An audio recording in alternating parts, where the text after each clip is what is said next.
تعریف کریں، طلب الدلیل علی مقدمہ معینہ، مقدمہ معین کرنا پڑتا ہے۔ مثلا دلیل کا مقدمہ نظری ہے، احقاق حق اظہار حق کے لیے دونوں مقصد ہے، تو وہ کہے گا دلیل کا فلاں مقدمہ میں نہیں مانتا۔ مقصد اس سے یہ ہوگا کہ نظری ہے، اس کو دلیل سے تو مدلل کرے، اس کو کہتے ہیں منع۔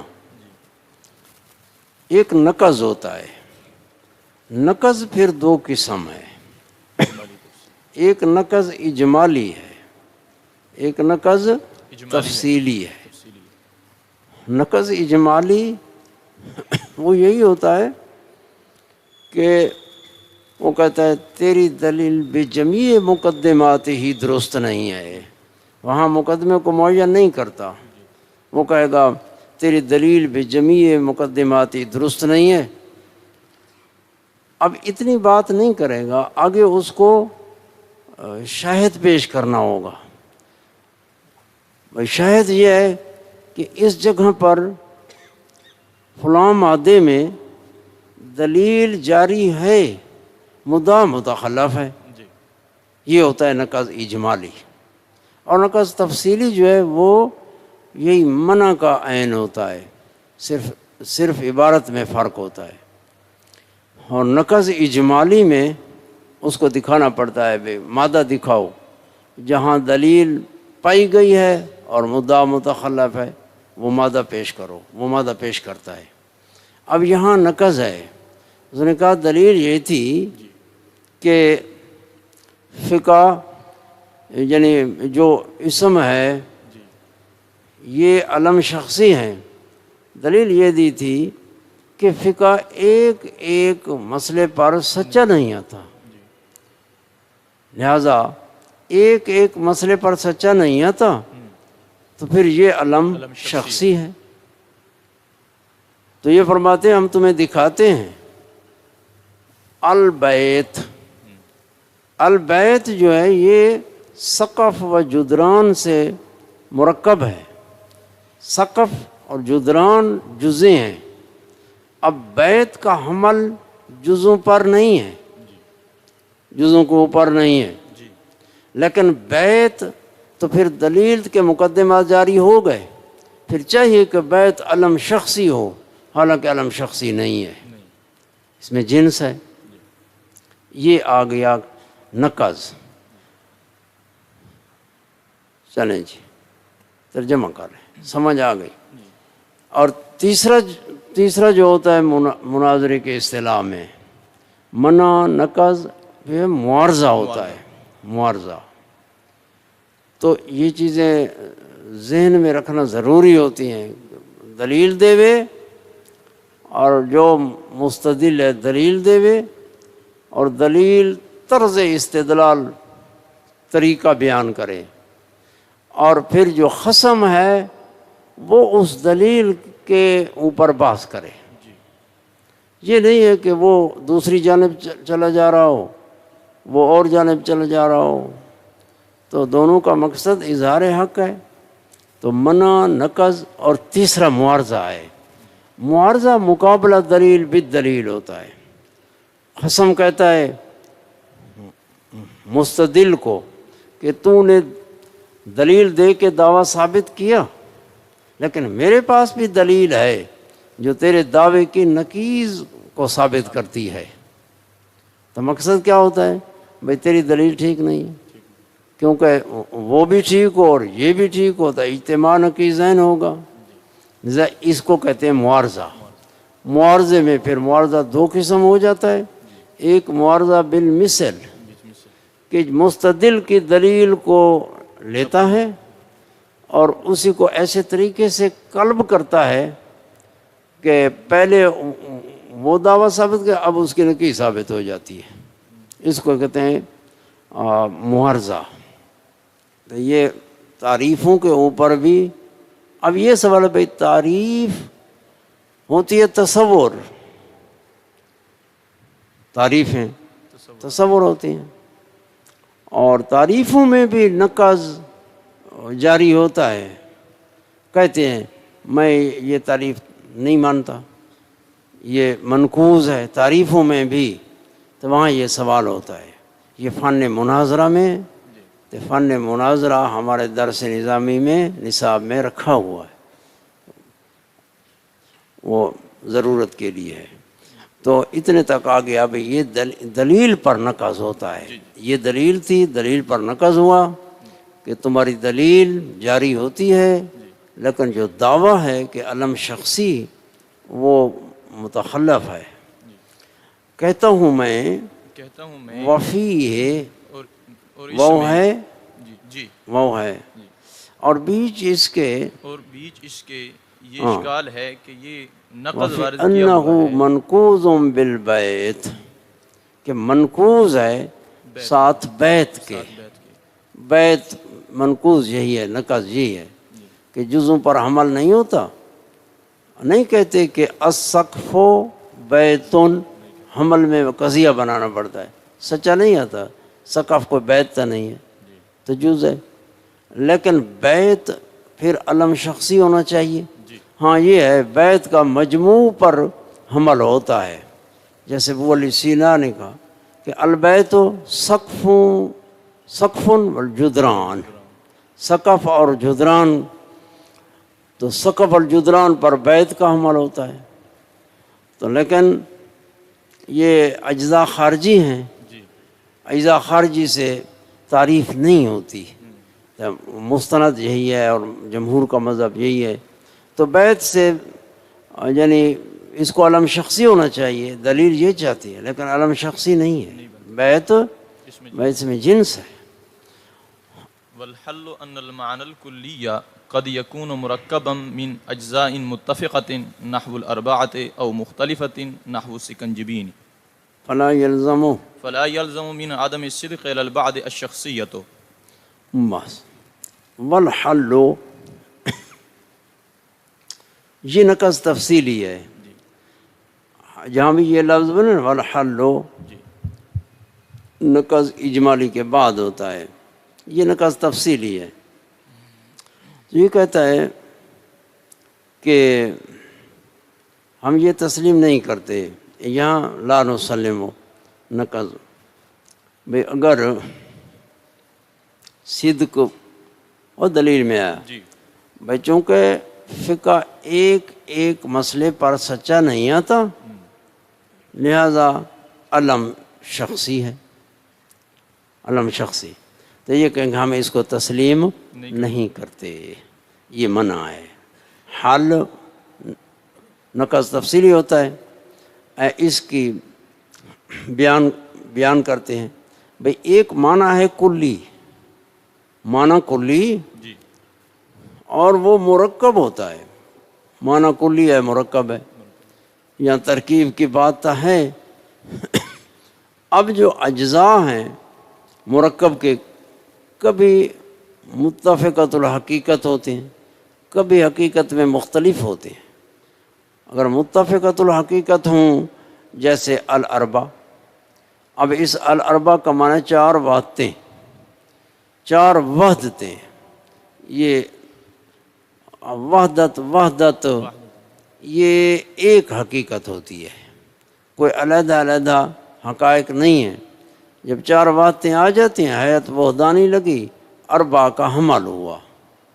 یہ چار وحدتیں کیا، اس کو اربع کہا گیا، لیکن اربع کا حمل ایک ایک وحدت پر نہیں ہوتا، ایک تو پھر اربع کو ہم یہ تو نہیں کہہ سکتے کہ یہ کیا ہے، چار وحدتوں کا علم ہے، علم شخصی ہے، اربع ہے۔ اور اربع یہ خارج میں ہوں چار اربع کہیں گے، ذہن میں اربع کہیں گے، جیسے کہتے ہیں الاربعۃ زوجون، یہ لازم الماہیت، یہ ماہیت ہے کلی، اور ایک ایک پر سچے نہیں، لیکن یہ علم شخصی نہیں ہے۔ علم شخصی ایک پر صدق ہوتا ہے، تو اربع تو چار مرد ہوں اربع کہیں گے، چار انڈے ہوں اربع ہے، خارج میں ہوں اربع کہتے ہیں، ذہن میں ہوں، تو یہ تو اس دلیل پر منع ہو گئی. بھائی تم نے کہا کہ اگر ایک ایک مسئلے پر صدق نہیں ہے تو پھر علم شخص ہے. ہم یہ تسلیم نہیں کرتے. یہ بات اس کو مستلزم نہیں ہے کہ وہ علم شخص ہو. عدم صدق علی البعض من عدم صدق علی البعض فلا یلزم الشخصیت. شخصی ہونا لازم نہیں آتا، تو اس کو تسلیم نہیں کرتے. دوسرا ہے مختلفۃ الحقائق سے، جیسے مثال دی ہے شکنجبین، یہ بے مرکب ہے. سکنجبین مرکب ہے سرکہ اور شہد سے. سرکہ علیحدہ حقیقت ہے اور شہد علیحدہ حقیقت ہے. یہ دونوں ملے تو شکنجبین بن گئی. اب شکنجبین کا اطلاق ایک ایک پر نہیں آتا، جزوں پر نہیں آتا. تو اس کو لگے کہ ایک ایک پر نہیں آتا تو پھر یہ علم شخص ہے. سکنجبین علم شخص نہیں ہے. اور حل یہ ہے کہ معنی کلی کلی کبھی ہوتا ہے مرکب اجزاء متفقہ سے، جیسے چار، یا مختلفہ سے، جیسے مثل سکنجبین تو پس نہ لازم آیا. پس نہ لازم آیا نہ سچا آنے سے بعد پر شخصیت. شخصیت سچا نہ آیا. چلیں جی. وموضوعه الادلۃ الاربعۃ اجمالا. یہ مقدمہ آ رہا ہے. مقدمہ میں 3 چیزیں ہیں. پہلی آ گئی تعریف اضافی بھی آئی، لقبی بھی آئی. اب دوسرا ہوتا ہے فن کا موضوع. اب موضوع بیان کرتے ہیں. وموضوعہ الادلۃ الاربعۃ. بھائی اس علم فقہ کا موضوع کیا ہے؟ یعنی ادلہ اربع ہے. اب ادلہ اربع کتاب اللہ ہے، سنت رسول اللہ ہے، اجماع ہے، قیاس ہے. یہ ادلہ اربع ہے. اجمالاً فرمایا، اجمالاً. تفصیلاً سے احتراز ہے کہ کتاب اللہ موضوع ہے لیکن آیت نہیں ہے کہ ہر ایک ایک آیت سے بحث ہوگی. یہ علم تفسیر کا وظیفہ ہے. یا حدیث ہے تو ایک ایک حدیث سے یہ نہیں. تو جو احکام کی حدیثیں ہیں، احکام کے آیات ہیں، وہ آئیں گے. تو اجمالاً اس لیے کہ ہے کتاب لیکن اجمالاً. اب سوال تھا بھئی موضوع فن کا ایک ہوتا ہے. یہ سوال کرتے ہیں، معقول کی کتابوں میں بھی آتا ہے. میں آخر ایک فن ہے. یہ فن ہے مثلاً 50-60 مسئلے سے مرکب ہے. 50-60 مسئلہ ملتا ہے تو اس کو کہتے ہیں علم. ایک علم کہتے ہیں. 50-60 علم کیوں نہیں کہا جاتا؟ ہر مسئلہ ایک علم ہے، ایک ایک مسئلہ علم ہے. 50-60 مسئلہ تو اصول فقہ جو ہے تو یہ تو مسائل ہیں، اس کے مدون ہیں، سینکڑوں مسائل ہیں. ایک علم نام کیوں ہے؟ تو اس کا جواب دیتے ہیں اس لیے کہ 50-60 مسئلے کا تعلق ایک شے کے ساتھ ہے. جب 50-60 مسئلے کا تعلق ایک شے کے ساتھ ہے تو اس لیے اس کو ایک علم کہا جاتا ہے. 50-60 علم نہیں کہا جاتا، سب کا تعلق ایک شے کے ساتھ ہے. علم نحو، الکلمۃ والکلام، اور اصول فقہ، ادلہ اربع. یہ سوال تھا 4 جو ہیں پھر تو 4 علم ہو جائیں گے. فن کا موضوع ایک ہوتا ہے تو علم ایک بنتا ہے، یہاں 4. اس کا جواب دیا ہے بھائی جہاں موضوع متعدد ہوں گے تب وہ متبین نہیں ہیں. ان میں ایک متعدد کے درمیان میں ایک نسبت ہوگی، ایک نسبت مشترکہ ہوگی، اور اس اشتراک سے اس میں اتحاد آئے گا. 4 جو ہیں تو اس میں نسبت ایک ہے. جیسے یہاں نسبت بیان کی ہے بھئی چاروں ہیں تو مقصود ان سے مشترک ہیں چاروں اس میں ایصال الی حکم شرعی، حکم شرعی کی طرف ایصال. تو چونکہ حکم شرعی کی طرف ایصال اس میں سارے شریک ہیں اور یہ ایک وحدت ہے، لہذا اس لیے اس سارے علم کو ایک علم کہا گیا. اگرچہ موضوع جو ادلہ اربع ہیں، ادلہ اربع، لیکن ایک شریک ہیں ایصال الی حکم شرعی میں. جیسے علم نحو ہے تو اس میں کلمہ والکلام دو موضوع ہیں، تو دو موضوع ان میں ایک وحدت ہے، مناسبت ہے جو دونوں کو جمع کرتی ہے. وہ کیا ہے؟ لفظ موضوع. کلمہ ہو بھی لفظ موضوع ہے، کلام ہو بھی لفظ موضوع ہے. اب لفظ موضوع میں دونوں متحد ہو گئے. تو یہ چار ایصال الی حکم شرعی میں چاروں متحد ہو گئے. چلیں جی. اور موضوع اس علم فقہ کا ادلہ اربع ہیں ازرو اجمال کے، وہی مشترکۃ فی الایصال الی حکم شرعی، اور یہ ادلہ اربع مشترک ہیں بیچ پہنچانے حکم شرعی کے. ہاں، بیچ ایصال کے، بیچ اشال کے طرف حکم شرعی کے. شریک. وما قیل ان البحث عن حجیت الاجماع والقیاس لیس من الاصول بل من الفقہ اذ المعنى انه یجب العمل بمقتضاه. اب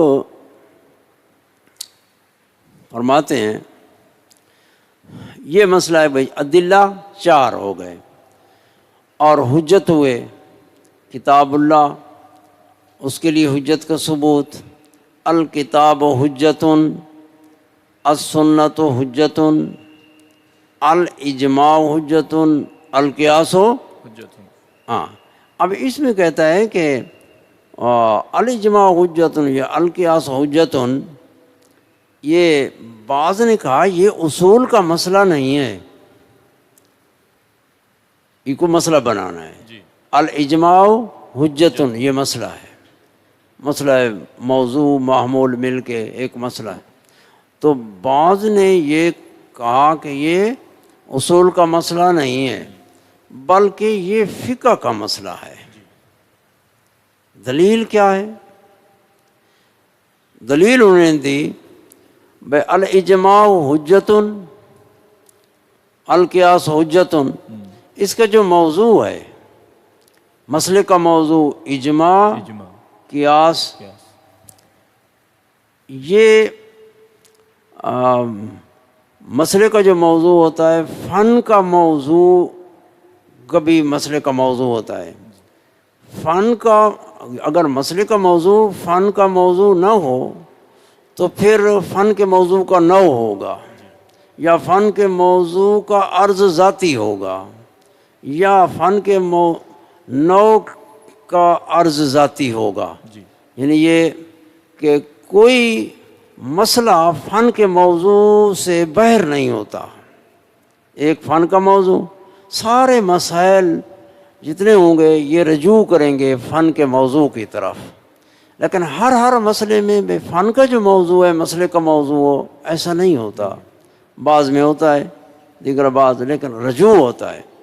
تو یہ جو مسئلہ ہے الاجماع حجت، القیاس حجت، یہ فقہ کا مسئلہ ہے، کیونکہ علم فقہ کا موضوع ہے فعل مکلف.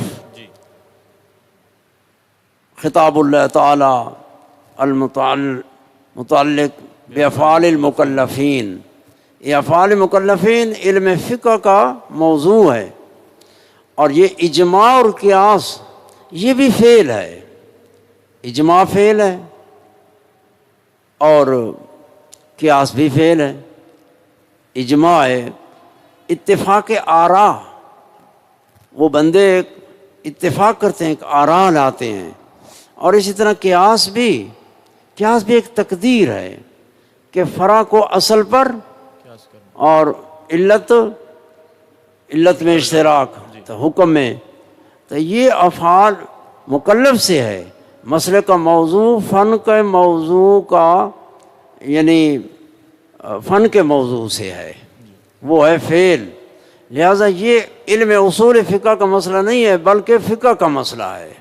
ایک دلیل. دوسری دلیل یہ دی، معنی یہ کیا، ہم جو کہتے ہیں کہ الاجماع حجتن، اس کا معنی یہ ہے کہ اس کے مقتضا کے ساتھ عمل واجب ہے۔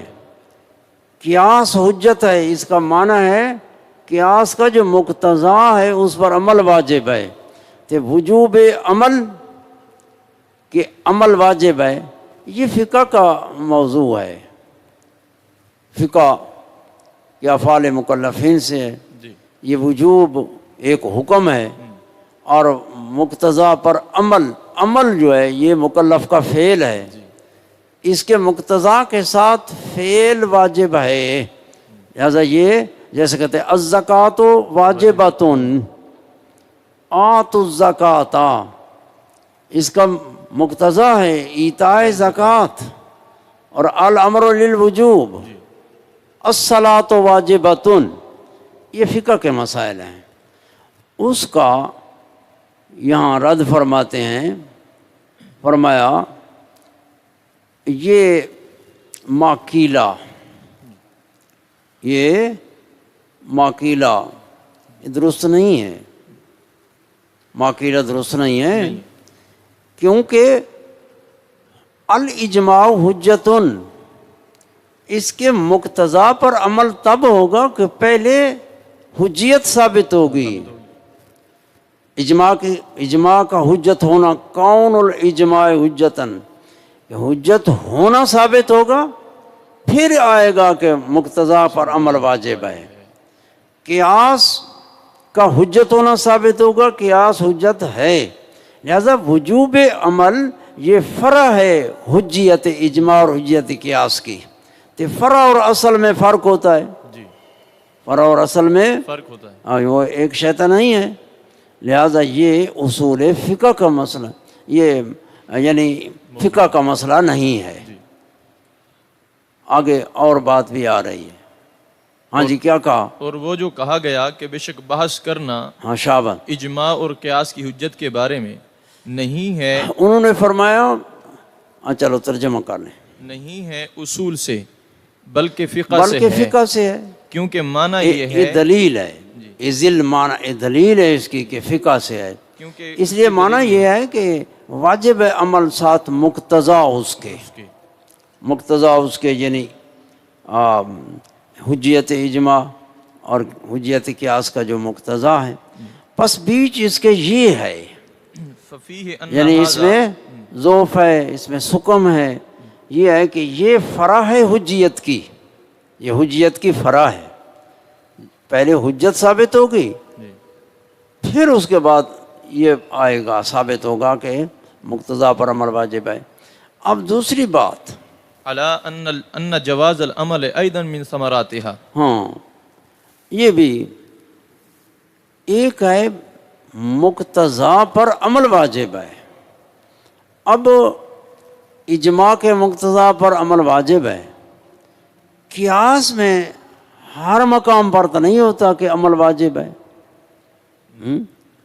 اس لیے لفظ کو تبدیل کیا ہے، الا ان جواز العمل ایضا من ثمراتها، جواز عمل، جواز یہاں صحت عمل، جواز جس مرتبے میں ہو، وجوب میں ہو بھی جواز ہے، مستحب میں ہو جواز ہے، جو اباحت میں ہو جواز ہے، جواز یہ بھی ثمرات سے ہے، اور ثمرہ شے کا شے کی فرع ہوتا ہے، لہذا پہلے قیاس اور اصل، اجماع قیاس اصل ثابت ہوگا، ثمرہ تو بعد میں آئے گا، جیسے درخت ہوتا ہے تو درخت کا پھل بعد میں ہے، پہلے تو قیاس کی حجیت ثابت ہوگی، اجماع کی حجیت ثابت ہوگی، پھر جواز عمل ثابت ہوگا، ہاں ثابت ہوگا، بھائی عمل جائز ہے، واجب ہے۔ علاوہ اس کے کہ بے شک جواز عمل کا بھی اس کے ثمرات سے ہے۔ ومن قال ان الحجیت لیست بمسألۃ اصلا لانها ضرورۃ دینیۃ فقد بعد، بس اب بعض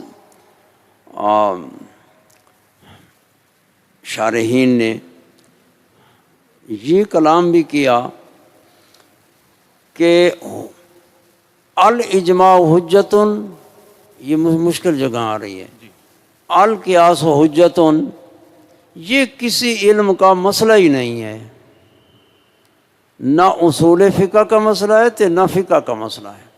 علامہ ان کا رد کرے گا بھئی یہ بہت دور چلا گیا، پہلے تو کچھ قریب تھا، یہ بہت دور چلا گیا۔ بھئی کسی فن کا مسئلہ نہیں ہے، اس نے کہا فنون جو مدون ہیں یہ نظری مسائل ہوتے ہیں، نظری مسائل لکھے جاتے ہیں، اور یہ مسئلہ کہ اجماع حجت ہے، قیاس حجت ہے، یہ بداہت ہے دین میں، یعنی جو دیندار بندہ ہے وہ بداہتاً جانتا ہے کہ حجت ہے۔ جب جو بدیہی مسائل ہیں وہ فن میں مدون نہیں ہوتے، نہ اس کے لیے دلیل اور کسی دلیل کی ضرورت پڑتی ہے، یہ بداہت دینی ہے، یعنی دین میں یہ بات بداہتاً معلوم ہے ہر مکلف کو کہ اجماع حجت ہے، قیاس حجت ہے، لہذا یہ کسی فن کا مسئلہ نہیں ہے۔ فن کے مسئلے بدی نہیں ہوتے، بدی مسئلے بداہت سے ان کا علم حاصل ہوتا ہے، اور جو مدون فنون وہ مسائل ہوتے ہیں جو نظری ہوتے ہیں، دلائل سے ثابت کرنے پڑتے ہیں۔ ہاں جی، یہ ذرا مشکل مسئلہ ہے، ابو آگے مشکل آ رہا ہے۔ اور وہ کہ جس نے کہا کہ بے شک حجیت نہیں ہے مسئلہ، بالکل، کیونکہ وہ تو ضرورت دینیہ ہے، ضرورت بداہت دینیہ ہے۔ ایسے تو نہیں ہے، خصم کہاں کہتا ہے بدی ہے، وہ منکر ہے، اجماع کا منکر ہے، قیاس کا منکر ہے، یعنی بداہت دینی ہے۔ جو دین کے اندر اس مسئلے کو دیندار آدمی، مکلف آدمی، وہ اس سے سمجھتا ہے کہ بھئی یہ بدی بات ہے۔ اب اس کا رد کرتے ہیں، فرمایا حق سے دور ہوا، لأنه وإن سلم إنن فلا نسلم لمن، بس فرمایا فقط بعودا، پس دور چلا گیا۔ یہ شخص جس نے یہ کہا کہ یہ کسی فن کا مسئلہ ہی نہیں ہے، یہ بہت دور چلا گیا۔ اب اس پر لأنه سے دور کیسے چلا گیا؟ یعنی پہلے تو ہم اس کی بات یہ تسلیم نہیں کرتے کہ الاجماع حجت القیاس حجت، یہ بدی ہے، بدی مسئلے ہیں اور دین میں بدی ہیں۔ ہر بندہ جو دیندار ہے وہ اس کو بدی ہی سمجھتا ہے، پہلے تو ہم یہ لیں۔ دوسرا، اگر ہم تسلیم کر لیں، یہاں اس سے پہلے ایک تمہید ہے کہ دلیل دو قسم ہوتی ہے، ایک دلیل انی ہوتی ہے، انی دلیل انی، اور دوسری دلیل لمی۔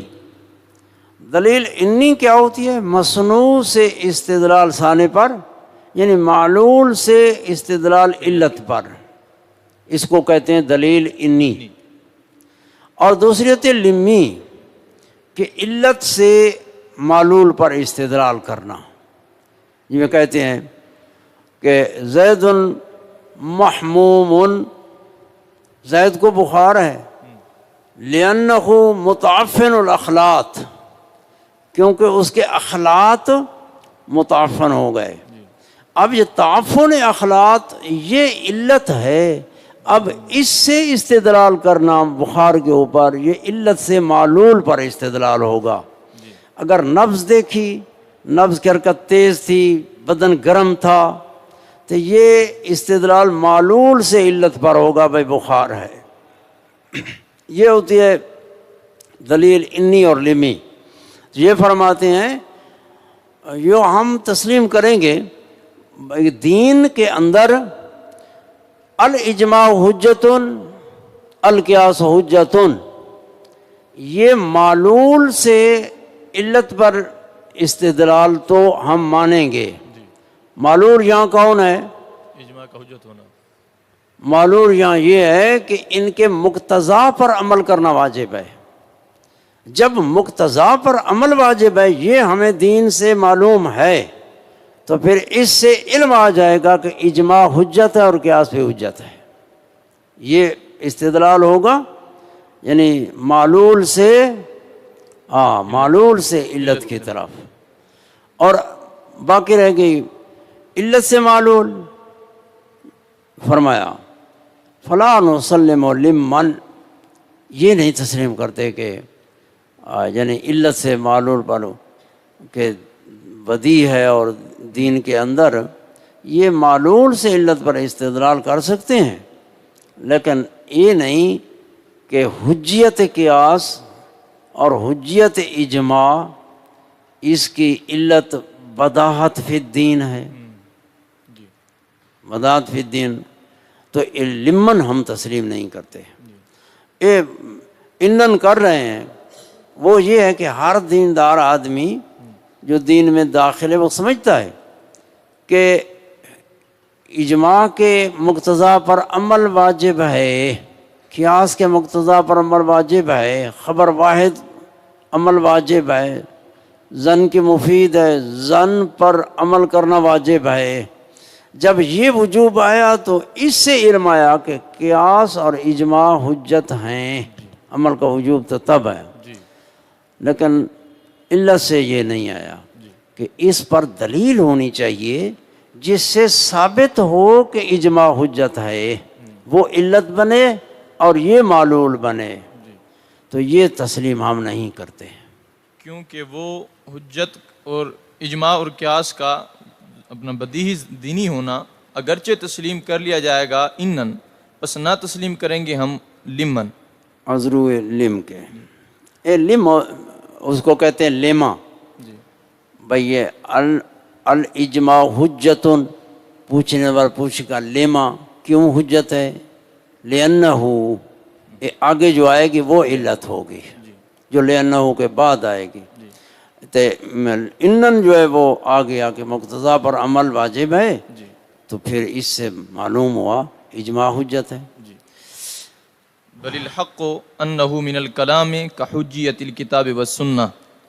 اب علامہ حق بیان کرتا ہے، اقوال تو آ گئے تو ان کا رد کیا کہ یہ ہم تسلیم نہیں کرتے، اس میں سکم ہے اور یہ بعید ہے. حق بات یہ ہے کہ یہ نہ اصول فقہ کا مسئلہ ہے، نہ یہ فقہ کا مسئلہ ہے، بلکہ یہ علم کلام کا مسئلہ ہے، علم کلام.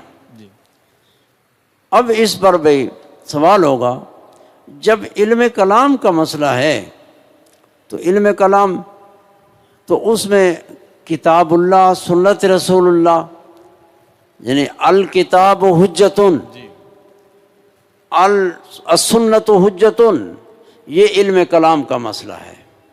علم کلام اللہ موجود، اللہ متکلم، کلام اس کی صفت ہے.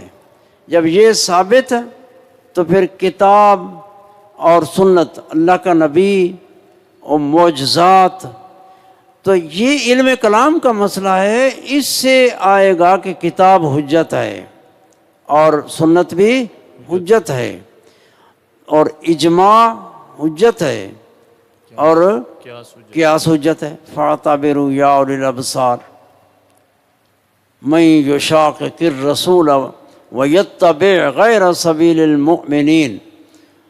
تو کتاب اللہ سے یہ تو علم کلام کے ہیں. اب یہ ہے کہ جب علم کلام کے ہیں یہ مسائل، تو پھر تفریق کیوں کی؟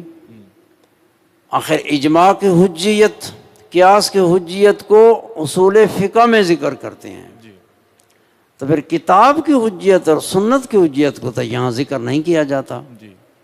تو اس کا جواب دیتا ہے کہ کتاب اللہ کی حجیت اور سنت کی حجیت میں اتفاق ہے، کسی کو کوئی نزاع نہیں ہے. اجماع اور قیاس میں نزاع تھا، مشاغبی تھے، انہوں نے جھگڑے کیے. تو اس لیے ان دو کو اگرچہ ہیں علم کلام کے مسئلے، لیکن اس فن میں ان کو ذکر کیا گیا. اور جواب بھی ہیں، لیکن یہ جواب جو یہاں حق سے دیا گیا وہ یہ کہ یہ نہ فقہ کا مسئلہ ہے نہ اصول فقہ کے بلکہ علم کلام کے ہیں. پھر سوال ہوگا تو پھر علم کلام کے تو یہاں اجماع اور قیاس کو اصول فقہ میں ذکر کیا گیا، لیکن کتاب اور سنت کو تو یہاں نہیں ذکر کیا گیا. ذکر کرو تو چاروں کو کرو، نہ کرو تو چاروں کو نہ کرو کہ اس فن کے مسئلے نہیں ہیں. تو اس کا جواب دیا ہے. دو کی حجیت متفق علیہ اور اس میں نزاع تھا، اس لیے ان کو یہاں ذکر کیا اور اس بات کیا. بلکہ حق یہ ہے کہ وہ کلام سے ہے مثل حجت کتاب اور سنت کے، لیکن یہ جواب ہو رہا ہے نا. لیکن تعرض الاصولی لحجتہما درپے ہوئے اصولی درپے ہوئے واسطے حجیت ان دو کے فقط سے نفی کی ہے کہ حجت کتاب اور سنت کے درپے نہیں ہوئے. لأنہما کثر فیہما الشغب، کثر کیونکہ یہ دو لأنہما ہے. جی چلو صحیح ہے، پیچھے دو کا ذکر ہے کیونکہ یہ دو کثیر ہوا بیچ ان کے نزاع. اور بہرحال حجیت ان دو کی پس متفق علیہ ہے عند الامت، امت کے نزدیک، ساری امت کے نزدیک. چلیں جی. کیونکہ وہ دو یعنی اجماع اور قیاس کثیر ہو گیا ان کے اندر نزاع. واما حجیتہما فمتفق علیہ عند الامہ، بہرحال حجیت کتاب اور سنت کی پس تحقیق متفق علیہ ہے نزدیک امت کے. وفی موضوعیت الاحکام اختلاف، تو ادلہ اربع ذکر کیا کہ موضوع ہو الادلۃ الاربعہ، تو بس اتنے پر حمل کر دیا. اب اس میں بات تھی کہ بھی احکام آیا یہ موضوع میں داخل ہیں یا نہیں. بعض اصولیوں نے تو موضوعی احکام کو بنایا، لیکن حیثیت کی قید لگے کہ اس حیثیت سے کہ ادلہ سے ثابت ہوتے ہیں. تو ادلہ کا ذکر حیثیت یعنی قید کر کے لائے، یہ بتا گئے کہ ادلہ اربع ہیں، باقی احکام موضوع میں داخل ہیں، اس میں اختلاف ہے. بعض کہتے ہیں موضوع میں داخل ہیں، بعض کہتے ہیں داخل نہیں ہیں. اب چونکہ اختلاف تھا تو مصنف فرماتے ہیں والحق لا، حق یہ ہے کہ یہ داخل نہیں ہے. چلو جی. اور بیچ احکام کی موضوعیت کے اختلاف ہے. والحق لا، اور حق یہ کہ یہ احکام موضوعیت میں داخل نہیں ہیں، داخل نہیں ہے. حیثیت کی قید ہوتی ہے. الادلۃ الاربع من حیث انہا مثبتۃ للاحکام، تو احکام جو ہیں وہ موضوع سے خارج ہوئے، حیثیت کی قید ضرور ہے. اب اس پر سوال ہے، کیا سوال ہے؟ جب موضوع میں داخل نہیں ہے تو فن میں تو موضوع کے عوارضہ ذاتیہ سے بحث ہوتی ہے، پھر احکام کی بحث کیوں ہوتی ہے؟ احکام حکم کی جمع اور حکم اس کے معنی بیان کیے جاتے ہیں. پھر یہ بیان کیا جاتا ہے کہ یہ حکم کس دلیل سے ثابت ہوتا ہے، اس حکم کے اس بات کی کون سی دلیل ہونی چاہیے. تو بحث تو ہوتی ہے احکام سے. تو اس کا جواب دیتے ہیں وَإِنَّمَا الْغَرْضُ التَّصْغِيرُ وَالتَّنْوِيعُ لِيَثْبُتَ أَنْوَاؤُهَا لِأَنْوَاءِ الْأَدِلَّةِ. یہ بات بیان کی، یہ صرف غرض ان سے تصویر ہے. تصویر کا معنی ہے ان کی یعنی صرف تعریف کرنا، صورت بٹھانا ذہن میں تو تعریفیں آ جاتی ہیں. اور دوسرا اس کے انواع بیان کرنا کہ حکم کے انواع ہیں. اور اس سے غرض صرف اتنی ہے تاکہ یہ سمجھا جائے کہ کون سا نوع حکم کا کس دلیل سے ثابت ہے، یا کون سا نوع حکم کا اس کے اس بات کے لیے کون سی دلیل چاہیے. دلیل قطعی، ظنی، عزیمت، رخصت، بہت سارے یعنی انواع بنتے ہیں حکم کے، پھر اس لیے ذکر کیے جاتے ہیں. باقی اس لیے نہیں کہ یہ فن کا موضوع ہے اور اس کے بارے ذاتیہ سے بحث کرنا مقصود ہے۔ اور جزی نیست غرض وہ صورت بیان کرنا اور انواع بیان کرنا ہے تاکہ ثابت ہو جائیں احکام کی انواع واسطے انواع ادلہ کے۔ وما من علم الا ويذكر فيه الاشیاء استطرادا وتتمیما وترمیما له۔ اور یہ دوسرا جواب ہے کہ ایک علم ہے تو اس میں فن کا جو موضوع ہوتا ہے اس کے عوارض ذاتیہ کا اس بات یہ مقصود ہوتا ہے، اور ہر فن میں بالطبع کئی مسائل ذکر کیے جاتے ہیں۔ وہ بالطبع مسائل وہ کیا ہوتا ہے، ایک تو مقصود کو پورے طریقے سے بیان کرنا ہوتا ہے تاکہ مقصود جو ہے فن میں وہ بیان ہو جائے، تتمیم ہوتی ہے۔ کہتے ہیں بھئی یہ بحث جو ہم نے ذکر کر دی تاکہ یہ محل تھا اس بحث کا تو کوئی شے بحث سے رہ نہ جائے، تو بالطبع کوئی چیزیں ذکر کرتے ہیں اتمام کے لیے۔ دوسرا فرمایا ترمیماً، یہ بھی ایک اصلاح ہوتی ہے کلام کی تاکہ کلام میں کوئی خفا نہ رہ جائے۔ آخر ادلہ جو موضوع ہیں تو اس حیثیت سے سو ہیں کہ احکام کو ثابت کرتی ہیں، اب احکام کا ذکر ہی نہ ہو تو پھر کچھ خفا رہ جائے گا، تو یہ ترمیم اور اصلاح ہوتی ہے تاکہ کوئی گوشہ پوشیدہ نہ رہ جائے۔ چلو جی، نہیں اور کوئی نہیں علم سے مگر یہ کہ ذکر کیا جاتا ہے بیچ اس کے علم میں اشیاء بیچ اس علم کے کچھ اشیاء کو طبعاً اور تتمیماً اور اس کی اصلاح کے واسطے، تام کرنے مقاصد کی تتمیم اور ترمیم اصلاح۔ وفائدتہ معرفت الاحکام الشرعیۃ۔ تو تین چیزیں مقدمے میں تھیں، ایک تھی علم کی تعریف، اصول فقہ کی وہ تعریف آ گئی، دوسرا اصول فقہ کا موضوع اس کو بیان کیا۔ اب تیسری چیز ہوتی ہے علم میں مقدمے میں بیان کرتے ہیں غرض و غایت۔ یہ غرض اور غایت سے تعبیر نہیں کیا، فائدہ جو ہے علم کا، یعنی فائدہ علم کا کیا ہے، طالب علم فائدے کو سمجھے، مشقت تاکہ فائدہ اس کو حاصل ہو تو مشقت جھیلے، رغبت سے پڑھے، تب پڑھے گا نا کوئی فائدہ مد نظر ہوگا۔ اب جو مزدور مزدوری کرتا ہے تو گرمی ہوتی ہے سخت، تو پسینہ ہوتا ہے، یہ اتنی مشقت کیوں جھیل رہا ہے؟ یعنی اس کی نظر ہوتی ہے کہ جب میں فارغ ہو جاؤں گا میں کو اتنا پیسہ ملے گا، اس لیے اتنی مشقت جھیلتا ہے۔ تو یہ جو طالب علم ہے مشقت جھیل رہا ہے، اس کا فائدہ کیا ہے؟ فرمایا فائدہ تو معرفت الاحکام الشرعیہ وہی سبب الفوز بالسعادت الابدیہ، یعنی سعادت دارین حاصل ہوتی ہے۔ اس کا فائدہ علم کا سعادت دارین۔ پھر جس کوئی کام ہے دنیا میں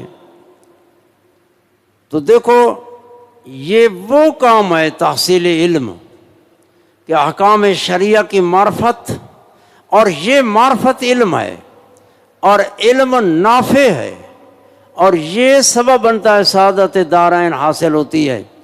تو جس کا فائدہ یہ ہو کہ سعادت دارین حاصل ہوتی ہے تو اس کے لیے کوئی مشقت کرنی چاہیے کہ نہیں کرنی چاہیے؟ کرنی چاہیے۔ آخر اس راستے میں جان چلی جائے پھر بھی سودا سستا ہے۔ یہ سعادت دارین اس پر نظر ہو تاکہ طالب علم مشقت جھیلے۔ آج کل طالب علم میں وہ مشقت نہیں ہے جو مشقتیں اساتذہ کے دور میں جھیلی گئیں۔ میرے بڑے استاد مولانا طاہر محمد صاحب، تو ہم پڑھتے تھے، ایک بوڑھا آدمی ہمیں ملا، اس نے کہا تمہارے استاد جب پڑھتے تھے بندیال شریف میں مولانا یار محمد صاحب سے، تو ہم رات کو گزرے 1 بجے گزرے، تمہارے استاد کو دیکھا دیا جلا کر مطالعہ کر رہے ہوتے تھے، 1 بجے گزرے 12 بجے گزرے مطالعہ کر رہے ہوتے تھے۔ انہوں نے مشقتیں کی ہیں تب علم حاصل ہوا ہے۔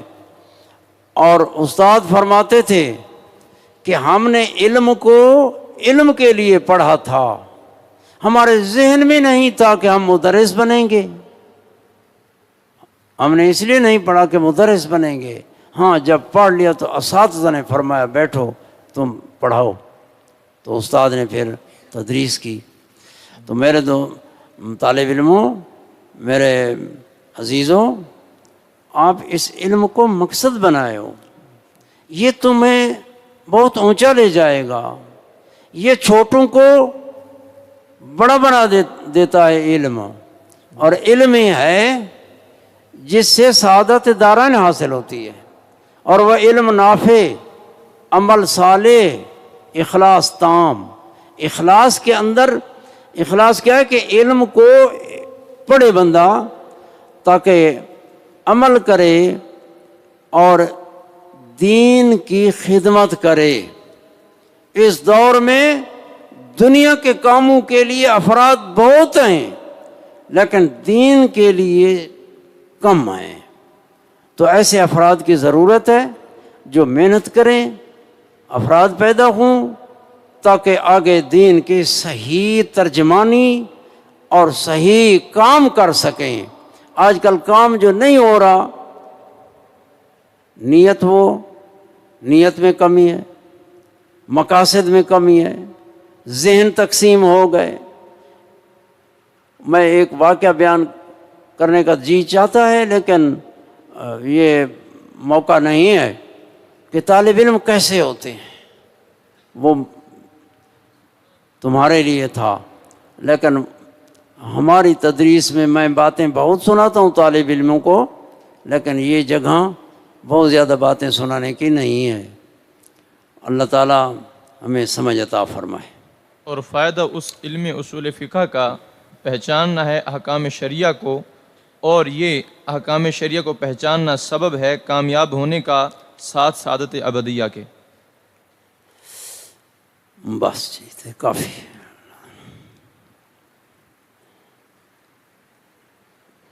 دعا فرمائے۔ اللہم صلی اللہ سیدنا محمد وعلی آل سیدنا محمد مبارک وسلم۔ اللہم انا نسألک علما نافعا وعملا متقبلا ورزقا طیبا وشفاء من کل داء۔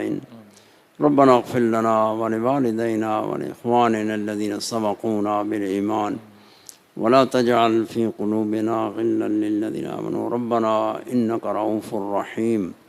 وصلى الله تعالى على خير خلقه محمد وآله وأصحابه أجمعين برحمتك يا أرحم الراحمين۔